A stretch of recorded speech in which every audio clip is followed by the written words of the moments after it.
നമസ്തേ. എല്ലാ യോഗ അന്വേഷകർക്കും നമസ്കാരം. അഡയോഗ പ്രദീപിക പരമ്പരയിലെ 7ാമത്തെ എപ്പിസോഡിലേക്ക് ഏവർക്കും സ്വാഗതം. കഴിഞ്ഞ 6 എപ്പിസോഡുകളിലായി ഹഠയോഗയുടെ ലക്ഷ്യം, അതിൻ്റെ ഹഠയോഗയുടെ ഗുരുപരമ്പരകൾ, സാധന ചെയ്യുമ്പോൾ പാലിക്കേണ്ട നിയമങ്ങൾ, സാധന ചെയ്യുമ്പോൾ വരാവുന്ന തടസ്സങ്ങൾ എന്നിവയെല്ലാം നമ്മൾ വളരെ വിശദമായി മനസ്സിലാക്കി. ഇന്ന് നമ്മൾ പഠിക്കുന്നത് ഹഠയോഗ പ്രദീപികയിലെ 16ാം ശ്ലോകത്തിൻ്റെ തുടർച്ച തന്നെയാണ്.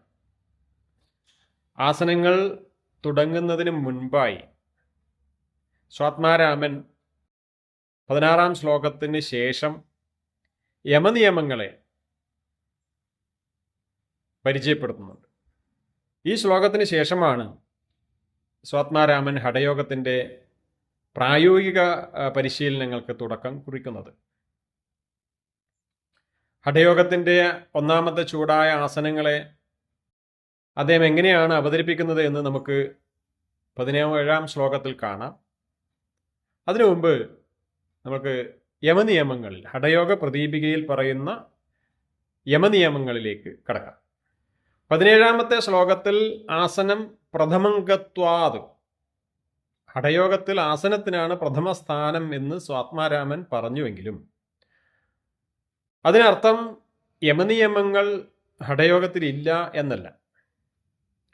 17ാം ശ്ലോകത്തിന് മുന്നിലായി 16ാം ശ്ലോകത്തിന് തുടർച്ചയായി സ്വാത്മാരാമൻ യമനിയമങ്ങൾ ലിസ്റ്റ് ചെയ്യുന്നുണ്ട്.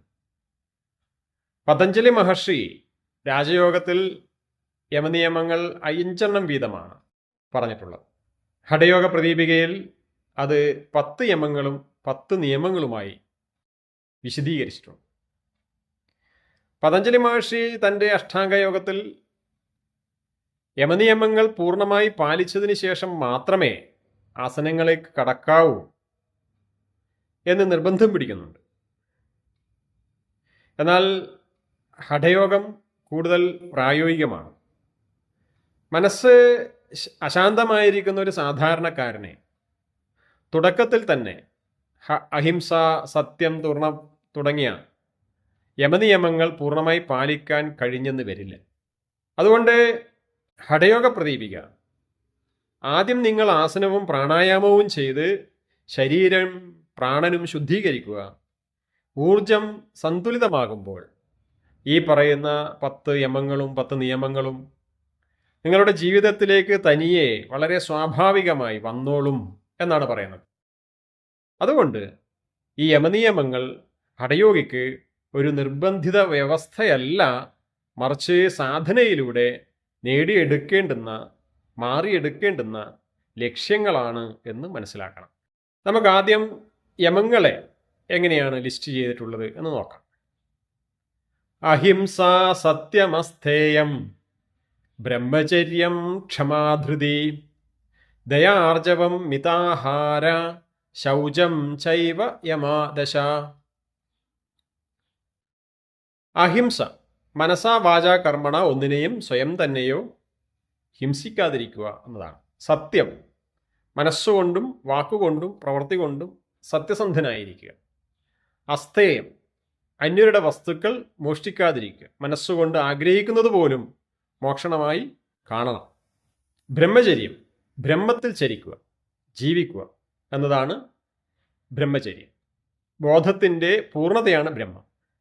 ബ്രഹ്മസത്യം ജഗന്മിഥ്യ, ജീവോ ബ്രഹ്മൈവ നാപര എന്ന് ശങ്കരാചാര്യർ പറഞ്ഞിട്ടുണ്ട്.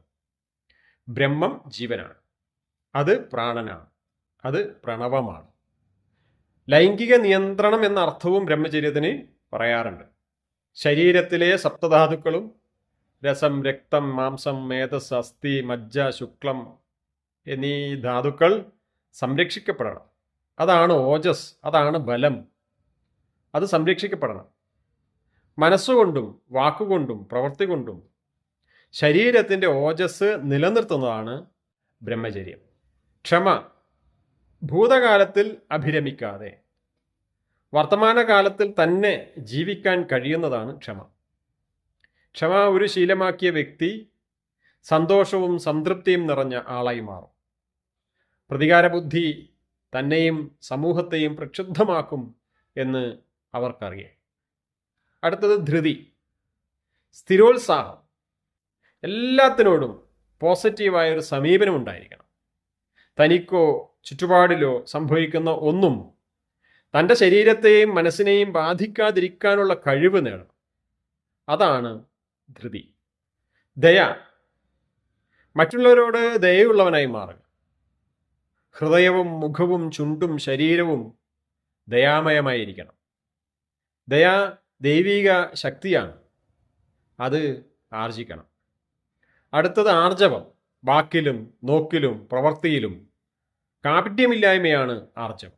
ഋജുത്വം, സത്യസന്ധത തന്നെയാണ്. അടുത്തത് മിതാഹാരം, ഏറ്റവും അത്യാവശ്യമായത് മാത്രം ആഹരിക്കുക, എല്ലാം സംഭരിച്ച് വെക്കാതിരിക്കുക, അതാണ് മിതാഹാരം.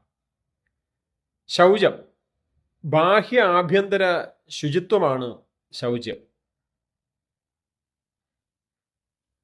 ഇന്ദ്രിയങ്ങൾ വൃത്തിയായി സൂക്ഷിക്കണം. വാക്ക്, പാണി, കൈകൾ, പാദം, മലദ്വാരം, ലിംഗം എന്നീ കർമ്മേന്ദ്രിയങ്ങളും കണ്ണ്, മൂക്ക്, നാക്ക്, ത്വക്ക്, ചെവി എന്നീ ജ്ഞാനേന്ദ്രിയങ്ങളും എപ്പോഴും വൃത്തിയായി സൂക്ഷിക്കണം. ഓരോ വിസർജനാനന്തരവും ഈ ഇന്ദ്രിയങ്ങൾ കഴുകണം. വാക്ക് എന്ന കർമ്മേന്ദ്രിയം ആവശ്യമുള്ളത് മാത്രമേ പറയാവൂ. മോശമായത് എന്തെങ്കിലും പറഞ്ഞു പോയാൽ വായ കഴുകണം. അതാണ് മേൽപ്പറഞ്ഞ ഈ 10 എണ്ണമാണ് യമം എന്നത്. സാമൂഹ്യ ജീവി എന്ന നിലയിൽ ഓരോ വ്യക്തിയും പാലിക്കേണ്ട നിയമങ്ങളാണത്. സമൂഹവുമായുള്ള നല്ല ബന്ധത്തിന് യമം ശീലമാക്കാം. സുസ്ഥിരമായ സമൂഹം നിലനിർത്താൻ വ്യക്തി പാലിക്കേണ്ട നിയമങ്ങളാണ് യമം. ച ഏവ യമാദശ, ഇവയാണ് 10 യമങ്ങൾ. അടുത്തത് നിയമത്തെക്കുറിച്ചുള്ള ശ്ലോകം.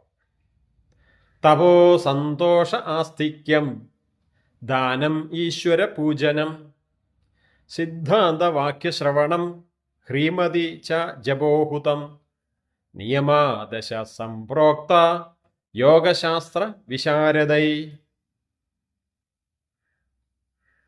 ഒരു വ്യക്തി തൻ്റെ തന്നെ സന്തോഷത്തിന് അനുഷ്ഠിക്കേണ്ടവയാണ് നിയമങ്ങൾ. തപസ്, ഏകാഗ്രമായ ലക്ഷ്യത്തിലേക്കുള്ള കൃത്യനിഷ്ഠമായ ജീവിതചര്യയാണ് തപസ്.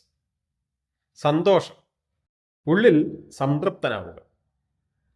ആസ്തിക്യം, ഈശ്വരവിശ്വാസം, ഒരു അദൃശ്യ ശക്തിയുടെ സ്വാധീനം സകലത്തിലും ഉണ്ടെന്ന വിശ്വാസമാണ് ആസ്തിക്യം. ദാനം, ഈ പ്രപഞ്ചത്തിലെ സകല ചരാചരങ്ങൾക്കും ആവശ്യമായത് ആരെയും അറിയിക്കാതെ പേരും പ്രശസ്തിക്കും വേണ്ടിയല്ലാതെ മനസ്സറിഞ്ഞ് നൽകുന്നതാണ് ദാനം. ഉദാരമായ ഹൃദയം, ഉദാരമായ മനസ്സ് ഇതിനാവശ്യമാണ്. ദാനം ഒരു ശീലമായി വളർത്തിക്കൊണ്ടുവരണം.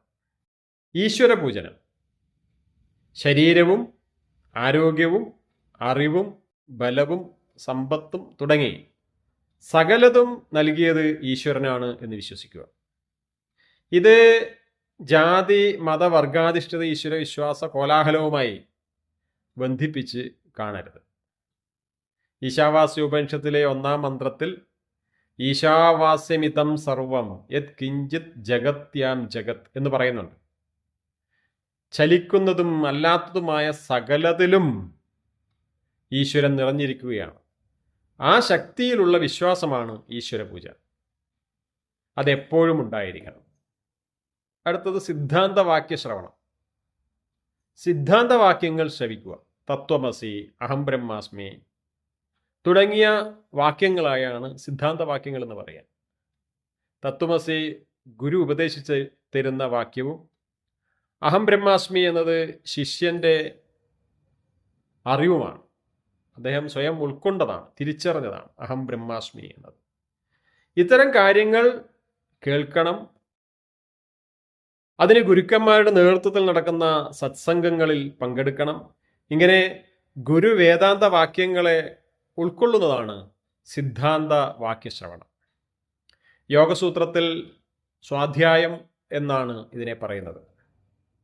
ഗുരുക്കന്മാരിൽ നിന്നും പഠിച്ച കാര്യങ്ങൾ ഉള്ളിൽ ഉറപ്പിക്കുന്നതാണ് സ്വാധ്യായം.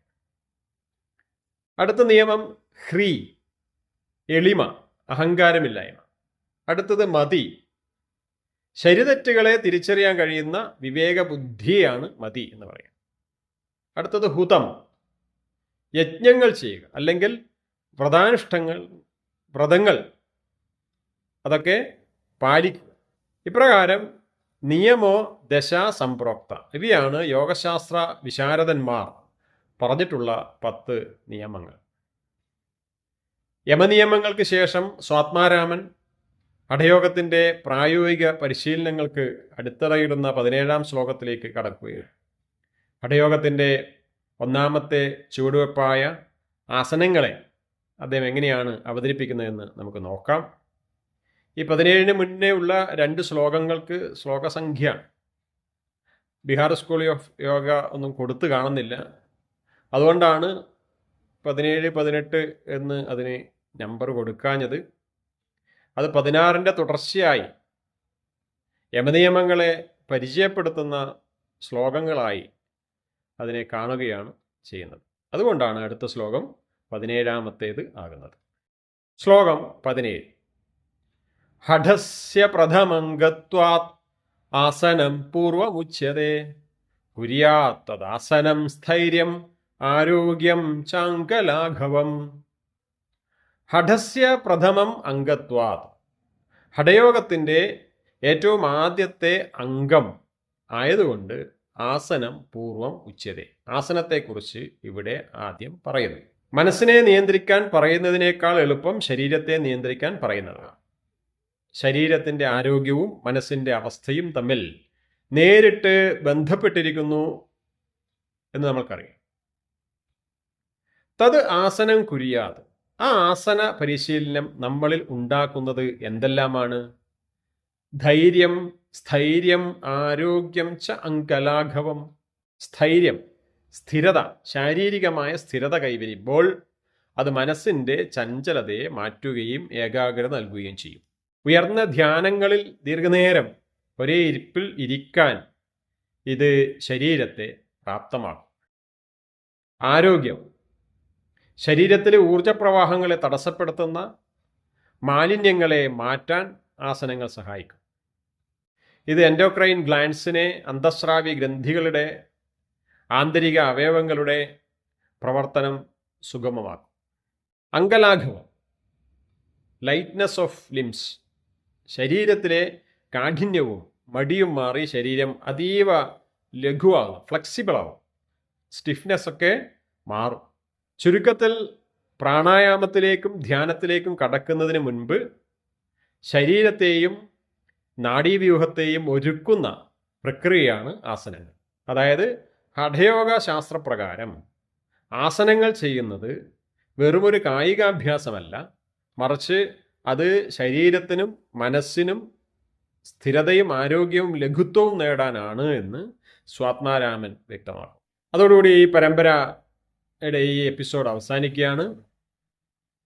നമ്മൾ ഇന്ന് ഹഠയോഗത്തിലെ യമനിയമങ്ങളെക്കുറിച്ച് മനസ്സിലാക്കി, ആസനങ്ങളുടെ പ്രാധാന്യത്തെക്കുറിച്ച് മനസ്സിലാക്കി, അതിൻ്റെ പ്രധാന 3 ഗുണങ്ങളെക്കുറിച്ച് മനസ്സിലാക്കി. അടുത്ത എപ്പിസോഡിൽ സ്വാത്മാരാമൻ വിവരിക്കുന്ന ഓരോ പ്രമുഖ ആസനങ്ങളിലേക്ക് നമ്മൾ കടക്കുകയാണ്. വസിഷ്ഠ മഹർഷിയും മത്സ്യേന്ദ്രനാഥുവിനെ പോലുള്ള സിദ്ധന്മാരും ശീലിച്ച ആസനങ്ങളെക്കുറിച്ചാണ് അടുത്ത 18-ാമത്തെ ശ്ലോകത്തിൽ പറയുന്നത്. 19-ാമത്തെ സൂത്രത്തിൽ 1-ാമത്തെ ആസനമായ സ്വസ്തികാസനവും പരിചയപ്പെടുത്തുന്നു. ഇത് അടുത്ത ക്ലാസ്സിൽ കാണാം. അടുത്ത ക്ലാസ് മുതൽ യോഗാസനങ്ങൾ പരിചയപ്പെടുത്തുന്നുണ്ട്. അപ്പോൾ അത് പരിശീലിക്കുന്നുണ്ടെങ്കിൽ ആ രീതിയിൽ ക്ലാസ് കാണാൻ ശ്രമിക്കുക. യോഗാഭ്യാസങ്ങളൊന്നും ഇതുവരെ ചെയ്യാത്തവരാണെങ്കിൽ വെറുതെ കണ്ടിരുന്നാൽ മതി. യോഗാഭ്യാസമൊക്കെ ചെയ്ത് ശരീരം നല്ല ഫ്ലെക്സിബിൾ ആയിട്ടുള്ള ആൾക്കാർ ഈ ഹഠയോഗത്തിൽ പറയുന്ന ആസനങ്ങളും അതിൻ്റെ പേരുകളും മനസ്സിലാക്കുക. അതേ പേരിൽ തന്നെ ഇന്ന് പുതിയ ആസനങ്ങളൊക്കെ ഉണ്ട്. അതും നമ്മൾ മനസ്സിലാക്കണം. ഓരോരോ ആസനങ്ങൾ വിവരിക്കുമ്പോഴും അതുമായി ബന്ധപ്പെട്ട പുതിയ രീതിയിലുള്ള വേർഷൻസും പരിചയപ്പെടുത്താൻ വേണ്ടി ശ്രമിക്കുന്നുണ്ട്. നമ്മൾക്ക് കഴിയാവുന്ന രീതിയിൽ അതൊക്കെ കാണിച്ചു തരാനും ശ്രമിക്കുന്നുണ്ട്. ശരീരത്തിൻ്റെ ലാഘവത്വത്തിനനുസരിച്ച് അത് പരിശീലിക്കാൻ വേണ്ടി വളരെ പെർഫെക്റ്റായി, നമ്മളെക്കാൾ വളരെ ഭംഗിയായി ചെയ്യാൻ നിങ്ങൾക്കൊക്കെ സാധിക്കും. അതിന് സാധിക്കാൻ കഴിയട്ടെ. അടുത്ത എപ്പിസോഡിൽ വീണ്ടും കാണാം. നന്ദി, നമസ്കാരം.